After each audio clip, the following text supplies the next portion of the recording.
জুলাই যে কি পরিমাণ গুরুত্বপূর্ণ, যে আজকের বাংলাদেশের নেতৃত্ব দিতে হলে জুলাইকে মেনে নিতে হবে, জুলাইকে ধারণ করতে হবে। এবং এই গত 5 তারিখে, মানে বিশেষ করে গতকালকে থেকে আজকে পর্যন্ত, আরও 2 দিন আগের থেকে যদি দেখি, আমরা যে চিৎকার করে খালি স্বাধীনতার, মুক্তিযুদ্ধের চেতনার কথা বলি, কই কোথাও তো আমি 71-এর কথা শুনলাম না গতকালকে, গত পরশু। কারণ এর মানেই না 71 ভুলে গেছে, বরং 24 এখন গুরুত্বপূর্ণ এই কারণে যে 71-এ ভূখণ্ড পেয়েছি, সেই ভূখণ্ড যারা জোরপূর্বক দখল করে রেখেছিল হায়নার দল, তাদেরকে তাড়িয়ে দিয়েছে। 71 সালে আমরা পশ্চিমা হায়নাকে তাড়িয়েছি এবং 24 সালে তাড়ানো হয়েছে দেশীয় হায়না। তবে ঘুরে ফিরে একটা জিনিস মনে হয় যে বাংলাদেশের সামনের রাজনীতি এগিয়ে নিতে হলে জুলাইকে ধারণ করতেই হবে।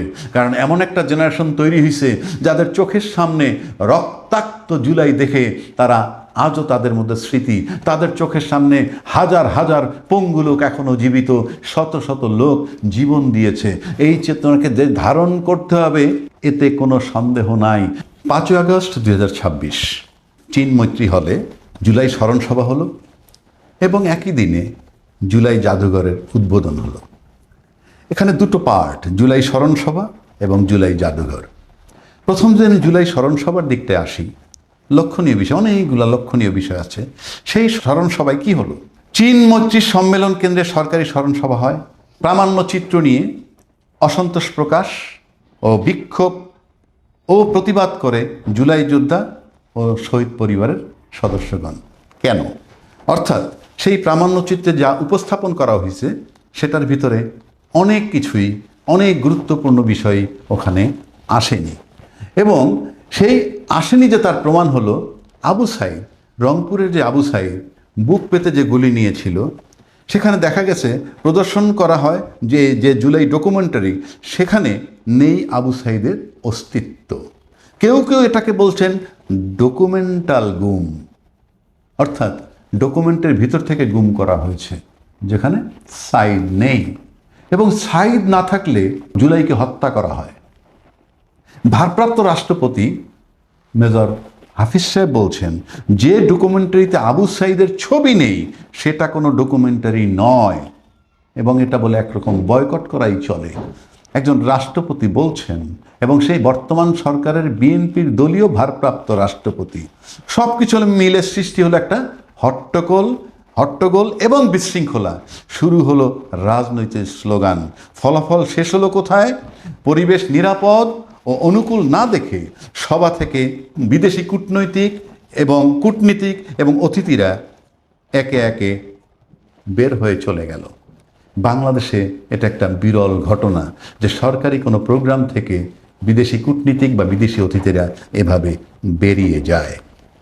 এটা সত্যি অবাক করার মতো। এ হলো জুলাই স্মরণ সভা। তারপর যদি জুলাই জাদুঘরকে কেন্দ্র করে আসি, সেই জাদুঘর কেন্দ্র করে যেটা এস্টাবলিশড হলো, সেটা আমি ধাপে ধাপে আসতেছি। 1 জুলাই 1/7/2026 পত্রিকায় আসছিল, নাইব বলছিল যে 5 আগস্টের মধ্যে যে জুলাই স্মৃতি জাদুঘর উদ্বোধন না হয় তাহলে জনগণ খুলে দিবে। এবং মনে হয় যে নাহিদের এই বক্তব্য বা এটাকে সরকার আমলে নিয়েছে, এবং আমার কাছে মনে হয় একটা আমলে নিয়েই তারা 5 তারিখে কিন্তু জুলাই জাদুঘর উদ্বোধন করেছে। এবং সেটাতে করেছে তাদের এই চাপের উপরে, সেটাই মনে হয়। কেননা এই জুলাই জাদুঘর যে উদ্বোধন করলো, সেখানে নাহিদকে দেখা যায়নি, সেখানে দেখা যায়নি আসিফ মাহমুদকে, এবং জুলাই যোদ্ধাদের বহুজনকে দেখা যায় না। এই দায়িত্বশীল যারা, কেউ কেউ বলবেন যে তাদেরকে দাওয়াত দেওয়া হয় নাই। ডেফিনেটলি দাওয়াত দিয়েছে। কিভাবে? সো কল্ড সবাইরে যেভাবে কার্ড পাঠায় সেভাবেই তাদেরকে কার্ড পাঠানো হয়েছে। কিন্তু তাদেরকে তো সেভাবে কার্ড পাঠানোর কথা না। কার্ড পাঠাবে, তার পাশাপাশি একটা বিশেষ নিমন্ত্রণ, কিংবা কেউ একটু ফোন করে তাদেরকে, দায়িত্বশীল কেউ একটা ফোন, নট দ্যাট যে প্রধানমন্ত্রী করতে হবে, এর উচিত ছিল, এবং সেটা ছিল হয়তো গুরুত্ব দেয়া। পাশাপাশি যদি এই হয় যে জুলাইকে একসময় কিন্তু আমাদের স্বরাষ্ট্রমন্ত্রী বলছিল জুলাই একটা আবেগ, একটা ইমোশন দিয়ে রাষ্ট্র চলে না। এই স্বরাষ্ট্রমন্ত্রী বলেছিলেন আবার সেই স্বরাষ্ট্রমন্ত্রী কিন্তু ওই জুলাই ভাষণ দিয়ে বলতেছেন, আমরা যদি নির্বাসনে না যেতাম, তারেক রহমান সাহেব যদি নির্বাসনে না যেতেন, তাহলে এই জুলাই বাস্তবায়ন করা যেত না। অর্থাৎ ওনারা বোঝাতে চাচ্ছেন দেশের বাইরে থেকে ওনারা জুলাইকে বাস্তবায়ন করেছেন, জুলাইটাকে তারা কার্যকর করেছেন বা জুলাই অভ্যুত্থানটা ঘটিয়েছেন। যদি তাই হবে তাহলে তো ফলোয়িং ডেতে, যেদিন অভ্যুত্থান হয়ে গেল তার পরের দিনই যিনি নেতৃত্ব দিলেন সেই তারেক রহমান সাহেবের চলে আসার কথা।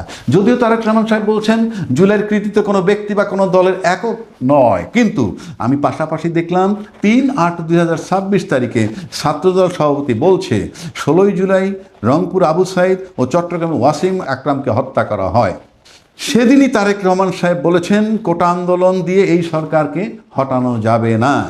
তিনি শেখ হাসিনার পদত্যাগের দাবিতে এক দফা ঘোষণা করেন। অর্থাৎ তারেক রহমান সাহেব এক দফা ঘোষণা করেছেন বলে ছাত্রদল সভাপতি দাবি করছেন। কিন্তু তার পরিপ্রেক্ষিতে কিন্তু দায়িত্বশীল মহল থেকে তেমন কিছু বলা হয় নাই, যেটা তার বক্তব্য। তার মানে হচ্ছে জুলাই যে কি পরিমাণ গুরুত্বপূর্ণ, যে আজকের বাংলাদেশের নেতৃত্ব দিতে হলে জুলাইকে মেনে নিতে হবে, জুলাইকে ধারণ করতে হবে। এবং এই গত 5 তারিখে, মানে বিশেষ করে গতকালকে থেকে আজকে পর্যন্ত, আরও 2 দিন আগের থেকে দেখি আমরা যে চিৎকার করে খালি স্বাধীনতার মুক্তিযুদ্ধের চেতনার কথা বলি, কই কোথাও তো আমি 71-এর কথা শুনলাম না গতকালকে, গত পরশু। কারণ এর মানে 71 ভুলে গেছে, বরং 24 এখন গুরুত্বপূর্ণ এই কারণে যে 71-এ ভূখণ্ড পেয়েছি, সেই ভূখণ্ড যারা জোরপূর্বক দখল করে রেখেছিল হায়নার দল, তাদেরকে তাড়িয়ে দিয়েছে। 71 সালে আমরা পশ্চিমা হায়নাকে তাড়িয়েছি এবং 24 সালে তাড়ানো হয়েছে দেশীয় হায়না, যাদেরকে তাড়ানোর পর এই পরিস্থিতি হয়েছে এবং আজকের বাংলাদেশ। সুতরাং জুলাই এখন একটা গুরুত্বপূর্ণ অধ্যায়। সেজন্য জুলাইয়ের এক দফা ঘোষণা কে দিল সেটা নিয়ে এখন চলছে অনেকে বিতর্ক। ইভেন আসিফ নজরুল সম্প্রতি বলেছে, আসিফ নজরুল 5 তারিখেই বলেছে যে সার্বিক বিবেচনায় জুলাই অভ্যুত্থানের এক দফার ঘোষক কেবলই নাহিদ ইসলাম। তাহলে আমরা দেখলাম সেই স্বাধীনতার 71 সালের যুদ্ধে সেখানে একবার বিতর্ক শুরু হলো বঙ্গবন্ধু স্বাধীনতার ঘোষক নাকি জিয়া স্বাধীনতার ঘোষক। এখন আবার বিতর্ক শুরু হলো নাহিদ এক দফার ঘোষক নাকি তারেক রহমান সাহেবের এক দফার ঘোষক। তবে ঘুরে ফিরে একটা জিনিস মনে হয় যে বাংলাদেশের সামনের রাজনীতি এগিয়ে নিতে হলে জুলাইকে ধারণ করতেই হবে।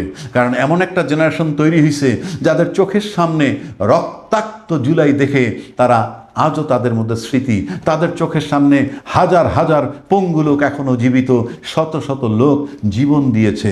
এই চেতনাকে যে ধারণ করতে হবে এতে কোনো সন্দেহ নাই। আর সে কারণেই মুখে যাই বলুক, ইমোশনের জুলাই, ইমোশন দিয়ে দেশ চলে না, এসব কিছু দিয়ে কোনো লাভ হচ্ছে না।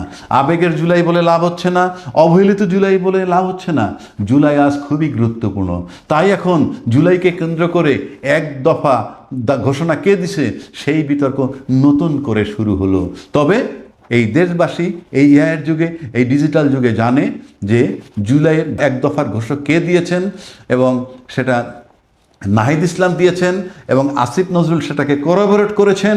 কিন্তু ছাত্রদলের সভাপতি যেটা বলেছেন সেটাকে অন্য কেউ এটাকে সমর্থন করেনি। সুতরাং এই মুহূর্ত পর্যন্ত জুলাইয়ের ঘোষক, জুলাইয়ের এক দফার ঘোষক আসিফ নজরুলের ভাষায় কেবলই নাহিদ ইসলাম।